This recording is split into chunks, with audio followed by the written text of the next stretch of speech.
This is a pair of sculptures by Lee Imonen. This piece here that I'm looking at is two pieces of wood that actually came out of a fallen tree. There's a back cut and a front cut, and then there's a little row of connected fiber through the center of this enormous cedar tree. And so when the tree fell, it tore across this section right here, so that if you took this piece and pushed them together, they would fit perfectly together. That is why it has this shattered electrical spiky quality to it, because it was a great big tree ripping right through the center. Visually, it looks like moonscapes, or possibly something out of Patagonia or something. I think the combination of the sawn surface here, which is rugged, but it is a plane, and it's solid, and then this ripped apart section in the center, which is so completely different in terms of tactile qualities. It makes you worry that you're going to get splinters just by looking at it. I think that's what makes this interesting.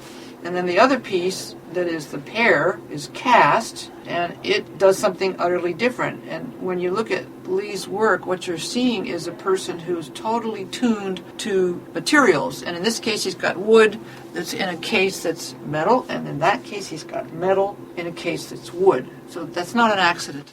I think it's interesting to compare these two pieces here with the piece that's in the gallery upstairs that's called Surround, because both this piece and the piece upstairs relate to a fallen tree. The piece upstairs with the very beautiful elongated fish shapes made out of wood, those pieces came out of a tree that fell down. Lee took sections of it and he carved them into those sort of feather shapes in the same way as this.